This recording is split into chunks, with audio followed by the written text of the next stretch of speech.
Saudara-saudari yang dikasihi Tuhan, salam jumpa lagi dalam Inspirasi Rohani edisi hari ini, Rabu 23 Februari 2022, peringatan wajib Santo Polikarpus, Uskup dan Martir. Marilah berdoa. Dalam nama Bapa dan Putra dan Roh Kudus. Amin. Saudara-saudari yang dikasihi Tuhan, inspirasi rohani hari ini diambil dari Injil Markus bab 9 ayat 38 sampai dengan 40. Pada suatu hari Yohanes berkata kepada Yesus, "Guru, kami melihat seorang yang bukan pengikut kita mengusir setan demi namamu. Lalu kami cegah orang itu karena ia bukan pengikut kita." Tetapi Yesus berkata, "Janganlah kalian cegah dia, sebab tak seorang pun yang telah mengadakan mujizat demi namaku dapat seketika itu juga mengumpat aku. Barang siapa tidak melawan kita, ia memihak kita." Demikianlah sabda Tuhan. Saudara-saudari yang dikasihi Tuhan, Yesus datang ke dunia dengan tujuan mewartakan kerajaan Allah. Kerajaan Allah yang Yesus wartakan tidak hanya sekedar kata-kata, tetapi juga disertai tanda-tanda yang membuktikan bahwa Allah hadir secara nyata dalam diri Yesus. Tanda-tanda kehadiran Allah itu dapat kita lihat ketika Yesus menyembuhkan orang sakit dan berbagai jenis penyakit, mengusir roh-roh jahat, dan membangkitkan orang mati.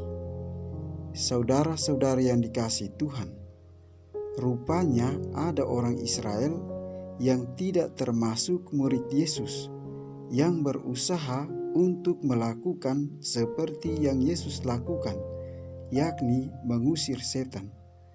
Namun para murid Yesus yang melihat orang itu berusaha mengusir setan dalam nama Yesus merasa bahwa orang itu tidak berhak melakukan hal tersebut. Karena itu, para murid Yesus mencegah orang itu untuk mengusir setan dalam nama Yesus.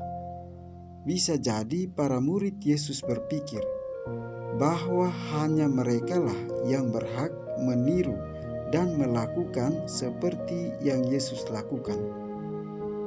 Saudara-saudari yang dikasihi Tuhan, ketika murid Yesus menceritakan tentang tindakan mereka mencegah seseorang yang mengusir setan, Yesus justru menegur mereka. Bahkan Yesus melarang para muridnya mencegah siapa saja yang berniat baik dan mau bekerja sama memberantas kejahatan. Sebab siapapun yang berbuat baik demi kebaikan manusia tidak boleh dicegah dan dihalang-halangi. Sebab bagi Yesus, mengusir setan adalah suatu tindakan kebaikan yang bisa dilakukan oleh semua orang. Karena itu, sesungguhnya setiap manusia terpanggil untuk bekerja sama dengan Allah guna memberantas kejahatan, termasuk mengusir setan yang sering menyiksa dan menyengsarakan hidup manusia. Tentu dalam hal ini juga, Yesus mau membuka mata dan hati para muridnya bahwa kuasa Allah dalam mengusir setan tidak bisa dibatasi oleh manusia. Siapapun bisa mengusir setan asalkan orang itu percaya, hidup baik, dan mendekatkan dirinya kepada Allah. Saudara-saudari yang dikasihi Tuhan, Tuhan Yesus yang kita imani telah menunjukkan contoh dan cara kerja yang tepat dalam memberantas kejahatan dalam diri manusia, yakni memerangi kekuatan setan. Dalam memberantas kejahatan itu, Yesus tidak pernah bekerja seorang diri. Bahkan sejak awal, sebelum Yesus memulai karyanya mewartakan kerajaan Allah, Yesus terlebih dahulu memilih para rasul yang dapat diajak bekerja sama membantu Yesus dalam tugas menyelamatkan manusia. Ini berarti bahwa Yesus tidak pernah mau bekerja seorang diri. Yesus ingin bekerja sama dengan manusia. Dan jika Yesus sudah menunjukkan keterbukaannya untuk mau bekerja sama dengan manusia, maka kita umat manusia pun seharusnya mau membuka diri dan menerima siapa saja yang berkehendak baik. Tentu dengan syarat yang jelas, kerjasama dengan semua orang yang berniat baik itu bertujuan semata-mata demi kebaikan manusia dan kemuliaan nama Tuhan. Sebab ketika seseorang memiliki niat yang baik, dapat kita pastikan bahwa dalam diri orang hadir Allah. Saudara-saudari yang dikasihi Tuhan, tindakan para murid yang melarang orang berbuat baik jadi cerminan sikap kita umat Kristiani saat ini. Dalam kehidupan sehari-hari, kita melihat bahwa ada umat Kristiani yang iri melihat orang lain berbuat baik. Atau bisa jadi kita sendiri pernah mengalami hal yang sama. Misalnya, pada saat kita mau berbuat baik kepada orang lain, kita malahan dihalang-halangi atau dicegah agar kita gagal untuk berbuat baik.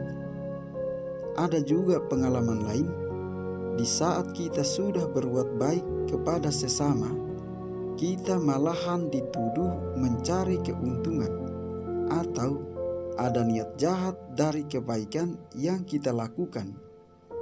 Hal ini terjadi karena orang lain menutup pintu hatinya kepada Allah, atau kita sendiri yang menutup pintu hati kita kepada Allah, sehingga kita tidak mau bekerja sama dengan orang lain yang memiliki niat baik yang sama dengan diri kita. Oleh karena itu, kita belajar untuk membuka diri kita terhadap sesama dan mau bekerja sama dengan orang yang berniat baik. Sebab Allah bisa memakai siapa saja untuk melakukan kebaikan dan memerangi semua kejahatan. Marilah berdoa. Bapa yang Maha Rahim, syukur atas kasih-Mu yang senantiasa Engkau limpahkan kepada kami. Tambahkanlah kesadaran dalam diri kami untuk bertumbuh dan berkembang dengan pertolongan rahmat-Mu. Melalui semangat juang Santo Polikarpus, bantulah kami mewartakan Injil-Mu dalam kehidupan kami saat ini. Sebab Engkaulah Sang Pemberi hidup kami. Dengan pengantaran Yesus Kristus Putra-Mu, Tuhan dan pengantara kami, yang hidup dan berkuasa dalam persatuan dengan Roh Kudus, Allah kini dan sepanjang segala masa.